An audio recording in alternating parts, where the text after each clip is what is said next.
Hello everyone, welcome back to our channel. నేను మీ అరుణ. ఈరోజు మన వీడియోలో రెస్టారెంట్ స్టైల్లో క్రిస్పీ కార్న్ని ఎలా ప్రిపేర్ చేయాలో చూపిస్తున్నానండి. చాలా టేస్టీగా ఉంటాయి, ఎక్కువ టైం కూడా పట్టదు. స్కూల్ నుంచి తిరిగి వచ్చిన మీ పిల్లలు ఆకలి అనగానే 10 నిమిషాల్లో తయారు చేసి వేడివేడిగా సర్వ్ చేయొచ్చండి. మరి ఈ సింపుల్ అండ్ టేస్టీ యమ్మీ రెసిపీని ఎలా ప్రిపేర్ చేయాలో చూపిస్తాను. ఇంకా మన ఛానల్ని సబ్స్క్రైబ్ చేయకుండా ఎవరైనా చూస్తున్నట్లయితే ప్లీజ్ సబ్స్క్రైబ్ చేయండి. నేను స్వీట్ కార్న్ని ముందుగానే ఇలా ఒలిచేసి పక్కన పెట్టేసుకున్నాను. నేను కొంచెం లావుగా ఉండే స్వీట్ కార్న్తో ఈ క్రిస్పీ కార్న్ని ప్రిపేర్ చేస్తున్నాను. మీరు కావాలంటే సన్నగా ఉన్న స్వీట్ కార్న్తో కూడా క్రిస్పీ కార్న్ని ప్రిపేర్ చేసేసుకోవచ్చు. ముందుగా స్టవ్ ఆన్ చేసి ప్యాన్ పెట్టుకొని అందులో ఒక 1/2 లీటర్ వరకు వాటర్ని వేసుకోవాలి. నేను ముందుగానే ఒలిచిపెట్టుకున్న స్వీట్ కార్న్ కొలిచి తీసుకుంటే నాకు ఒక 1 కప్ వరకు అయితే వచ్చాయండి. అవి మొత్తం కూడా ఇందులో వేసేయండి. ఇప్పుడు ఒకసారి కలుపుకొని ఫ్లేమ్ని హై ఫ్లేమ్లో పెట్టుకొని ఒక మరుగు వచ్చేంత వరకు కూడా మరిగించుకోవాలి. ఈ స్వీట్ కార్న్ మనకి 100% అయితే కుక్ అవ్వకూడదండి, 80% కుక్ అయితే సరిపోతుంది. వీడియో క్లిప్పింగ్లో చూపిస్తున్నాను చూడండి ఒకసారి.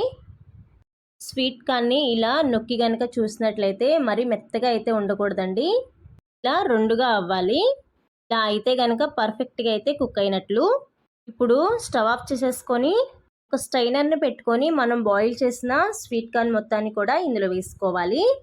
స్వీట్ కార్న్లో ఉండే తడి మొత్తం పోయేలాగా ఒక 5 నిమిషాల పాటు పక్కన పెట్టేసుకోండి.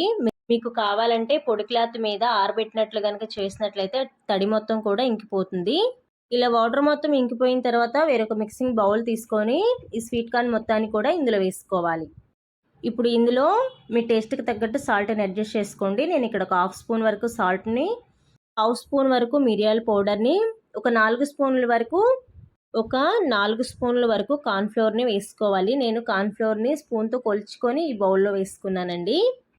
ఇప్పుడు ఈ కార్న్ఫ్లోర్ మొత్తం స్వీట్ కార్న్కి పట్టేలాగా ఒకసారి బాగా మిక్స్ చేసుకోవాలి. స్పూన్తో ఎంతసేపు కలిపినా సరే మిక్స్ అవ్వదు కాబట్టి చేతిని శుభ్రంగా కడిగి ఆ తర్వాత మనం వేసిన కార్న్ఫ్లోరు స్వీట్ కార్న్కి పట్టేలాగా బాగా కలుపుకోవాలి. అవసరమైతే వాటర్ని స్ప్రింకిల్ చేసుకొని స్వీట్ కార్న్కి ఈ కార్న్ఫ్లోర్ని పట్టించండి. ఇలా ఒక 2 నిమిషాల పాటు మిక్స్ చేసుకున్నామంటే చక్కగా మనకి ఈ స్వీట్ కార్న్కి కార్న్ఫ్లోరు చక్కగా పట్టేసుకొని ఉంటుందండి. ఇలా కలిపేసుకొని పక్కన పెట్టేసుకున్నామంటే మనం ఆయిల్లో డీప్ ఫ్రై చేయడానికి రెడీగా ఉన్నట్లే. ఇప్పుడు స్టవ్ ఆన్ చేసుకొని వేరొక ప్యాన్ పెట్టుకొని డీప్ ఫ్రైకి సరిపడా ఆయిల్ని పెట్టుకోవాలి. ఆయిల్ బాగా హీట్ అవ్వాలండి. ఇప్పుడు ఒక స్వీట్ కార్న్ వేసి చెక్ చేసుకోండి ఆయిల్ సరిగ్గా హీట్ అయిందో లేదో. ఆయిల్ అనేది మనకి చక్కగా హీట్ అయిందండి. మనం ముందుగా ప్రిపేర్ చేసుకున్న స్వీట్ కార్న్ని కొంచెం కొంచెంగా ఇందులో వేసుకోవాలి. మరి ఎక్కువ స్వీట్ కార్న్ కూడా వేసుకోకూడదండి. ఎక్కువ వేసినట్లయితే ఒకదానికి ఒకటి అతుక్కుపోయి మనకి క్రిస్పీగా అయితే ఫ్రై అవ్వవు, మెత్తగా ఉంటాయి. ఫ్లేమ్ని కూడా లో టు మీడియం ఫ్లేమ్కి అడ్జస్ట్ చేసుకుంటూ ఈ క్రిస్పీ కార్న్ అయితే ఫ్రై చేసుకోవాలి. హై ఫ్లేమ్లో పెట్టి కనుక మీరు ఫ్రై చేసినట్లయితే క్రిస్పీ కార్న్ పేలిపోయి మొహం మీద చిందే ఛాన్స్ అయితే ఉంటుందండి. అందుకని లో టు మీడియం ఫ్లేమ్కి అడ్జస్ట్ చేసుకుంటూ క్రిస్పీగా ఫ్రై అయ్యేంత వరకు కూడా ఫ్రై చేసుకోవాలి. ఇప్పుడు ఇలా ఫ్రై అయిన వీటిని టిష్యూ పేపర్ పెట్టుకున్న ప్లేట్లోకి వేసుకున్నారంటే ఎక్స్ట్రా ఆయిల్ ఏమి ఉన్నట్లయితే పీల్చేసుకుంటుంది. వీడియోలో చూస్తేనే తెలుస్తుంది కదా క్రిస్పీ కార్న్ మనకి ఎంత బాగా వచ్చాయి అనేవి. ఇప్పుడు ఈ రెండోసారి తీసుకున్న క్రిస్పీ కార్న్ని కూడా టిష్యూ పేపర్ పెట్టుకున్న ప్లేట్లోకి అయితే వేసుకోవాలి. సేమ్ ప్రాసెస్లో అన్నిటినీ కూడా లో టు మీడియం ఫ్లేమ్కి అడ్జస్ట్ చేసుకుంటూ అన్నిటినీ కూడా ఇలా ఫ్రై చేసుకోవాలి. ఇప్పుడు వీటిని రెడీగా పక్కన పెట్టేసుకోండి. ఇప్పుడు స్టవ్ ఆన్ చేసి వేరొక ప్యాన్ పెట్టుకొని అందులో ఒక 2 స్పూన్ల వరకు ఆయిల్ని వేసుకోవాలి. ఆయిల్ హీట్ అయిన తర్వాత చిన్నగా సన్న ముక్కలుగా కట్ చేసుకున్న ఉల్లిపాయ ముక్కల్ని వేసుకోవాలి.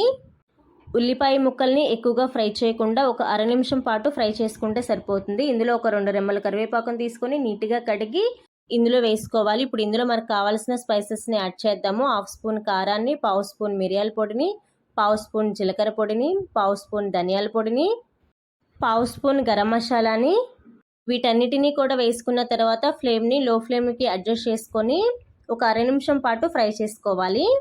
ఇలా ఒక 1/2 నిమిషం పాటు ఫ్రై చేసుకున్న తర్వాత చిన్నగా సన్న ముక్కలుగా కట్ చేసుకున్న కొత్తిమీరని కూడా వేసుకొని ఒకసారి కలుపుకొని మనం ముందుగా ఆయిల్లో డీప్ ఫ్రై చేసిన క్రిస్పీ కార్న్ మొత్తాన్ని కూడా ఇందులో వేసుకోవాలి.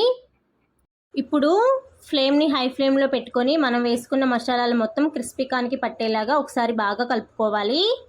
ఇప్పుడు స్టవ్ ఆఫ్ చేసేసుకొని వేడివేడిగా తిన్నారంటే టేస్ట్ చాలా బాగుంటాయండి. బయట ఈ క్రిస్పీ కార్న్ని కొని తినడానికి చాలా ఖర్చు పెడుతూ ఉంటాము. తక్కువ ఖర్చుతోనే ఇంట్లోనే ఇలా సింపుల్గా టేస్టీగా క్విక్గా ప్రిపేర్ చేసేసుకోండి. పిల్లల నుండి పెద్దవాళ్ళ వరకు కూడా చాలా ఇష్టంగా తింటారు. ఈ క్రిస్పీ కార్న్ని వేడిగా ఉన్నప్పుడు తింటేనే టేస్ట్ చాలా బాగుంటాయండి. పైన కొంచెం ఉల్లిపాయ ముక్కల్ని 2-3 చుక్కల నిమ్మరసాన్ని కనుక పిండుకొని తిన్నారంటే టేస్ట్ చాలా బాగుంటాయి. చూసారు కదా, చాలా సింపుల్గా క్రిస్పీ కార్న్ని ప్రిపేర్ చేసేసుకున్నాము. ఈ వీడియో కనుక మీకు నచ్చినట్లయితే మీ ఫ్రెండ్స్ అండ్ ఫ్యామిలీ మెంబర్స్కి షేర్ చేయండి. సేమ్ ప్రాసెస్లో మీరు కూడా ప్రిపేర్ చేసుకొని టేస్ట్ ఎలా ఉంది అని చెప్పేసి నాకు కామెంట్ సెక్షన్లో కామెంట్ చేయడం మాత్రం మర్చిపోవద్దు. ఇలాంటి simple and tasty yummy recipes కోసం మన ఛానల్ని వెంటనే సబ్స్క్రైబ్ చేయండి. పక్కనే ఉన్న గంట సింబల్ని కనుక యాక్టివేట్ చేసుకున్నట్లయితే నేను ఏ వీడియో పోస్ట్ చేసినా వెంటనే మీకు నోటిఫికేషన్ ద్వారా వస్తుంది. So thanks for watching my video.